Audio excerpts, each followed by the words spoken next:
औज़ुबिल्लाहिमिनश्शैतानिर्रजीम बिस्मिल्लाहिर्रहमानिर्रहीम। Dear students, अस्सलाम वालेकुम।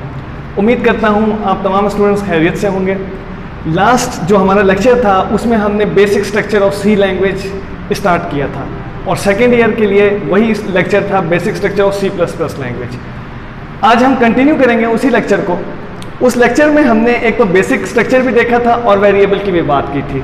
वेरिएबल हमने क्या कहा था कि वेरिएबल मेमोरी लोकेशन का नाम है। मसलन कि ये मेरे पास अगर एक रैम है तो इस रैम में जो मुख्तलिफ मेमोरी लोकेशंस हैं उसमें किसी भी लोकेशन को हमने नाम दे दिया था और क्या कहा था कि ये हमारा वेरिएबल होगा। और दूसरा हमने क्या कहा था, variable is such a quantity that can be change during execution of a programme.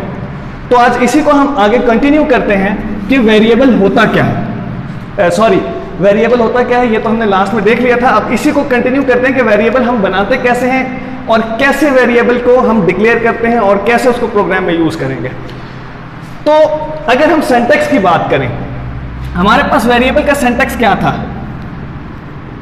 Variable को डिक्लेयर करने का सिंटैक्स सबसे पहले हमारे पास क्या था, डेटा टाइप।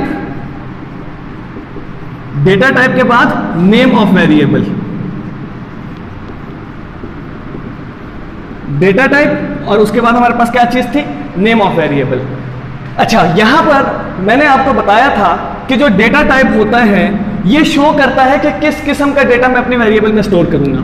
इसको भी अभी देख लेते हैं, लेकिन उससे पहले हम जरा वेरिएबल के ऊपर बात करेंगे। डेटा टाइप बेसिक हमारे पास 3 होते हैं। मैं आपको यहां पे ओवरव्यू दे देता हूं। नेक्स्ट लेक्चर में डिटेल टॉपिक होगा हमारा डेटा टाइप ही। 3 किस्म के डेटा टाइप होते हैं, इंटीजर, फ्लोट और कैरेक्टर। इसको हम नेक्स्ट लेक्चर में देख लेंगे, इंटीजर किस लिए यूज होता है, फ्लोट क्यों यूज होता है और कैरेक्टर का क्या इस्तेमाल है। तो अभी हम बात करते हैं अपने वेरिएबल के ऊपर कि हम वेरिएबल डिक्लेयर कैसे करते हैं। तो ये जैसे कि मैंने आपको बताया, सबसे पहले वेरिएबल का सिंटैक्स कि क्या आता है हमारे पास, डेटा टाइप और नेम ऑफ वेरिएबल। सबसे पहले डेटा टाइप और name of variable. For example int एक डेटा टाइप है और आगे मैं वेरिएबल का नाम लिख देता हूं सम।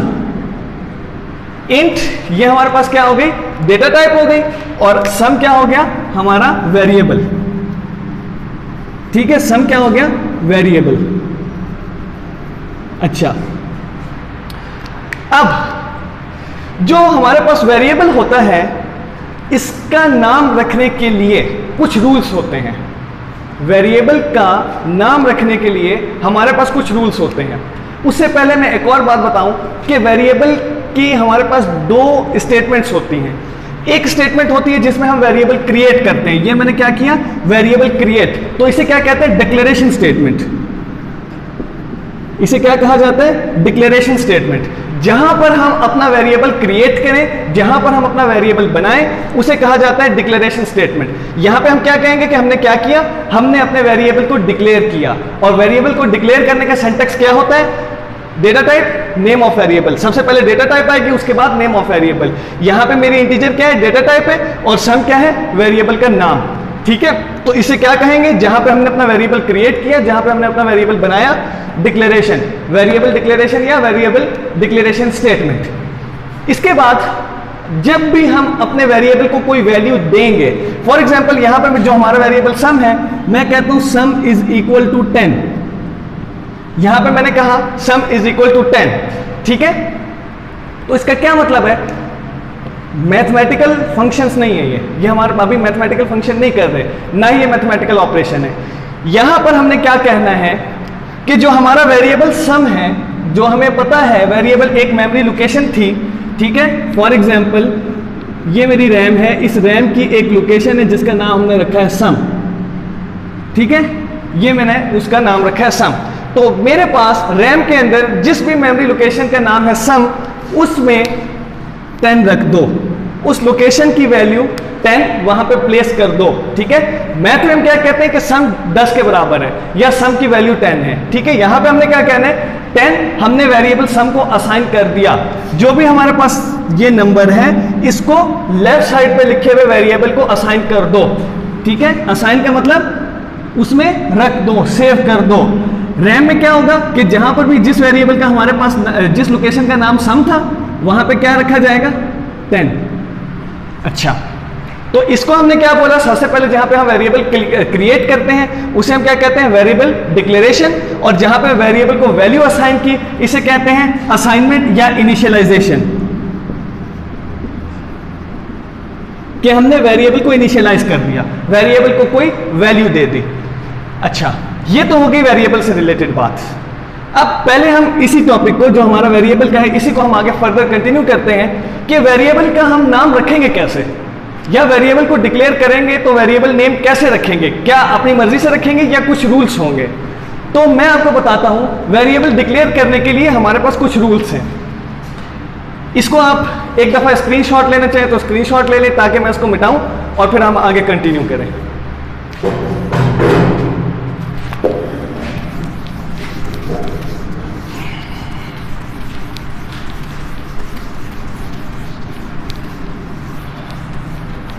अच्छा, तो अब हम बात कर रहे थे कि हमने वेरिएबल तो डिक्लेयर कर दिया, ठीक है। सबसे पहले डेटा टाइप, सॉरी, वेरिएबल के डिक्लेरेशन का सिंटैक्स देख लिया। सबसे पहले डेटा टाइप और उसके बाद वेरिएबल का नाम। अब हम वेरिएबल का नाम रखेंगे कैसे, उसके कुछ रूल्स होते हैं, ठीक है। क्या हम कहेंगे, रूल्स फॉर स्पेसिफाई वेरिएबल, कि वेरिएबल डिक्लेयर कैसे करें, उसके क्या रूल्स हैं। पॉइंट नंबर 1, सबसे पहले हम बात करते हैं कि हमारा वेरिएबल स्टार्ट कैसे होना चाहिए, स्टार्टिंग पॉइंट की। वेरिएबल कैन स्टार्ट, ठीक है, स्टार्ट कैसे स्टार्ट होना चाहिए। नंबर 1, किसी भी अल्फाबेट से, ठीक है, चाहे वो कैपिटल A to Z हो या स्मॉल a to Z हो, किसी भी अल्फाबेट से हम अपने वेरिएबल को स्टार्ट कर सकते हैं। नंबर 2, हम अपने वेरिएबल को अंडरस्कोर से स्टार्ट कर सकते हैं। किससे स्टार्ट कर सकते हैं, अंडरस्कोर से स्टार्ट कर सकते हैं। एक बात याद रखनी है कि एक चीज होती है अंडरस्कोर, दूसरा होता है हमारे पास डैश। जो अंडरस्कोर है वो कौन सा होता है, मिसाल फॉर एग्जांपल ये हमारी लाइन है, जो डैश होता है, डैश का साइन ये जो लाइन के सेंटर में अमूमन आता है, और जो अंडरस्कोर होता है वो बिल्कुल लाइन के ऊपर आता है, उससे नीचे। डैश हमारे पास आता है सेंटर में, A-Z, और जब मैं लिखूंगा A_Z तो A_Z। इसका बहुत ज्यादा आपने ख्याल रखना है कि डैश और अंडरस्कोर में फर्क है। अच्छा, अब हम बात करते हैं किस चीज से वेरिएबल स्टार्ट नहीं होना चाहिए, ठीक है, नॉट स्टार्ट की बात करते हैं कि हमारे वेरिएबल का नाम किस से स्टार्ट नहीं होना चाहिए। तो किसी भी डिजिट से लेकर 0 से लेकर 9 तक किसी भी डिजिट से हमारा वेरिएबल नेम स्टार्ट नहीं होना चाहिए। वेरिएबल कैसे स्टार्ट हो, कोई भी कैपिटल ABC या स्मॉल ABC, यानी कोई भी हम कैरेक्टर या अल्फाबेट यूज कर सकते हैं, या हम क्या यूज कर सकते हैं, अंडरस्कोर। दूसरा, जो हमारा स्टार्टिंग नहीं होनी चाहिए वो क्या होगा, कोई भी हमारे पास डिजिट, यानी कि 0 से लेकर 9 तक मैं वेरिएबल के नेम में स्टार्टिंग नहीं रख सकता, स्टार्ट नहीं कर सकता। अब बात करते हैं जो चीज हम अपने वेरिएबल नेम में यूज नहीं कर सकते, कैन नॉट यूज। पहला, कि हम अपने वेरिएबल नेम में किसी किस्म का स्पेशल कैरेक्टर यूज नहीं कर सकते।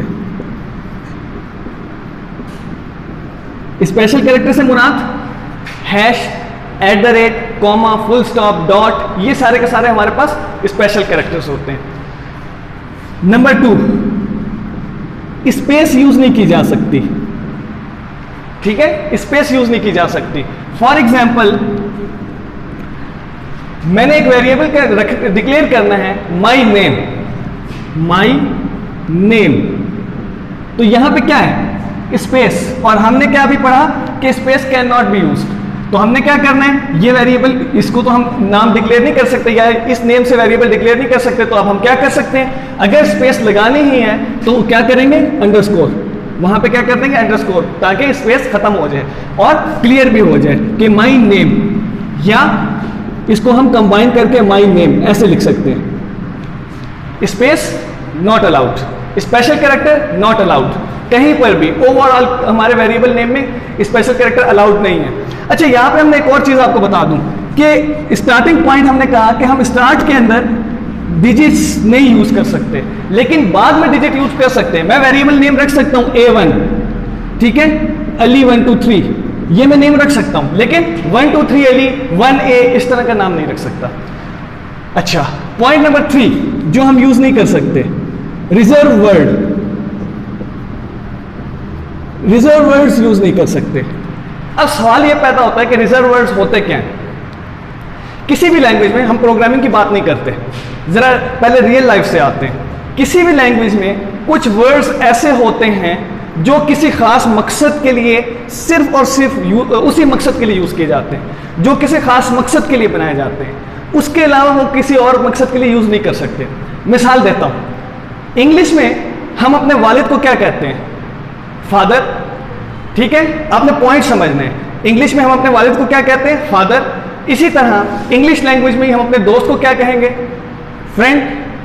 क्या हम फ्रेंड को फादर कह सकते हैं, अपने दोस्त को फादर? बिल्कुल नहीं। अगर हमने ये कहा तो लोग क्या समझेंगे कि ये कोई पागल है। तो सेम उसी तरह प्रोग्रामिंग लैंग्वेज में भी हमारे पास कुछ ऐसे वर्ड्स हैं जो स्पेशल मीनिंग रखते हैं, उसके अलावा वो किसी और मकसद के लिए यूज नहीं हो सकते।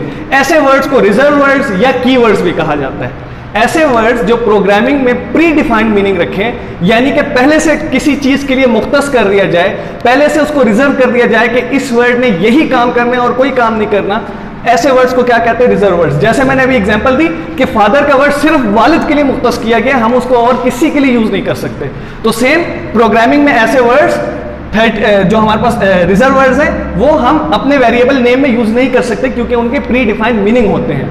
सी लैंग्वेज में हमारे पास 32 रिजर्व वर्ड्स हैं, जबकि C++ लैंग्वेज में 80 रिजर्व वर्ड्स हैं। ये आपकी बुक पे लिखा हुआ है, बॉक्स बना हुआ है, उसको आप देखें। ये अक्सर ऑब्जेक्टिव में आ जाता है। इंट, फ्लोट, मेन, करेक्टर, ठीक है, CHAR, ब्रेक, केस, ये सारे के सारे रिजर्व वर्ड्स हैं और ये आपको बॉक्स में मिल जाएंगे।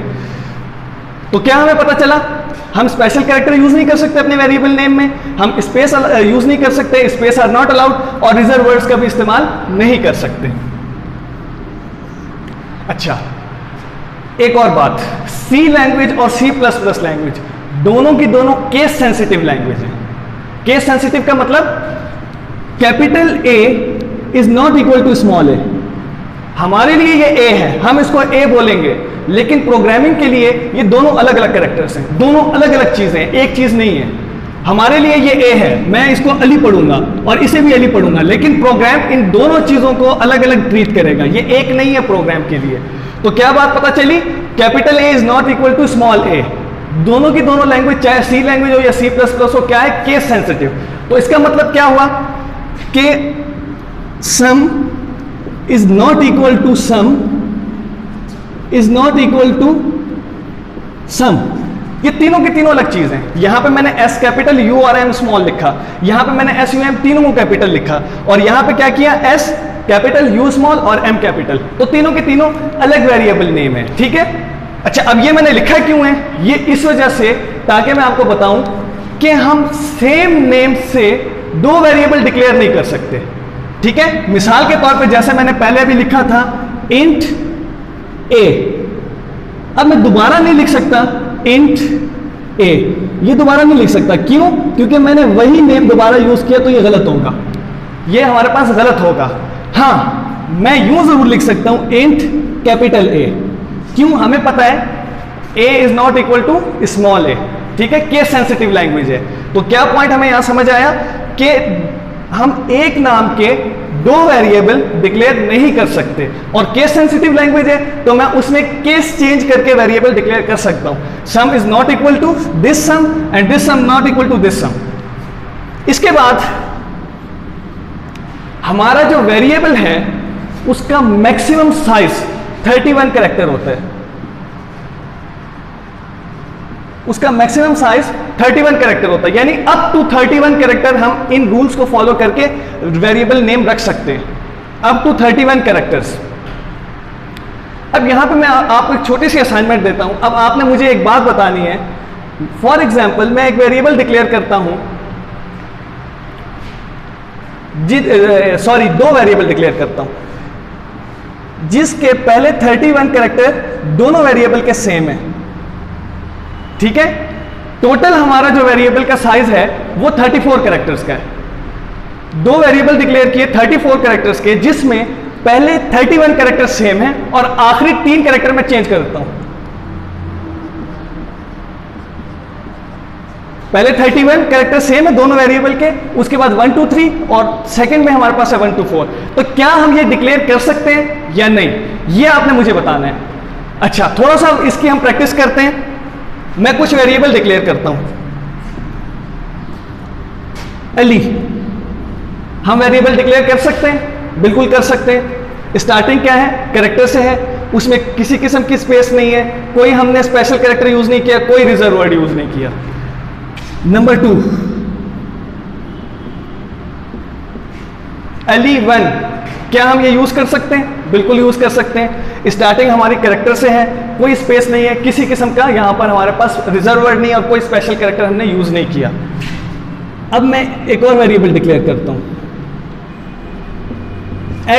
@अली। डिक्लेयर कर सकते हैं? नहीं डिक्लेयर कर सकते। क्यों? एक तो स्पेशल कैरेक्टर आ गया, हमें पता है कि स्टार्ट हमारा ए से, कैपिटल ABC या स्मॉल ABC से हो या अंडरस्कोर से हो, तो हमारे पास यहाँ @ आ गया, स्पेशल कैरेक्टर आ गया, स्टार्टिंग यानी हमारी अल्फाबेट या अंडरस्कोर से नहीं हुआ, उस तरह भी हम इसको जो है यूज नहीं कर सकते। और दूसरा, स्पेशल कैरेक्टर आ गया, उस पॉइंट से भी हम इसको यूज नहीं कर सकते।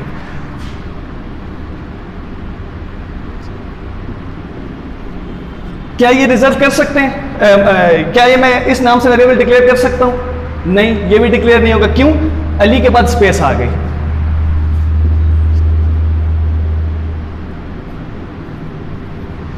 क्या ये डिक्लेयर हो सकता है? अंडरस्कोर 1 2 3, बिल्कुल ये डिक्लेयर हो सकता है। क्यों? स्टार्टिंग हमारी अंडरस्कोर से हो गई, किसी किस्म का स्पेशल कैरेक्टर, स्पेस और रिजर्व वर्ड मौजूद नहीं है। हमने ये चीज पढ़ी है कि हम स्टार्टिंग में जो है नंबर यूज नहीं कर सकते, बाद में हमारे पास नंबर आ सकता है। अब इसको आप देखें, आपकी चैप्टर की एक्सरसाइज में इसकी प्रैक्टिस क्वेश्चंस भी दिए गए हैं, 7 8 वहां पर हमारे पास कुछ उसने बताए हुए हैं वेरिएबल। अब आपने रीजन भी बतानी है कि क्या वो वेरिएबल डिक्लेयर हो सकता है या नहीं हो सकता, और अगर नहीं हो सकता तो क्यों नहीं हो सकता, उसके साथ आपने रीजन भी मेंशन करनी है। तो ये हमारा टॉपिक था आज का, वेरिएबल स्पेसिफाई रूल, कि हमने वेरिएबल को कैसे स्पेसिफाई करना होता है और उसको कैसे हम वेरिएबल को हम नाम देते हैं। और इससे पहले हमने सिंटैक्स कर लिया था, तो इसको आप देखिए, इसकी आप प्रैक्टिस कीजिए। इसके बाद इंशाल्लाह नेक्स्ट लेक्चर के अंदर हम डिटेल में देखेंगे डेटा टाइप को, कि डेटा टाइप क्या होती है। तो नेक्स्ट लेक्चर में आपसे मुलाकात होती है, तब तक के लिए अल्लाह हाफिज।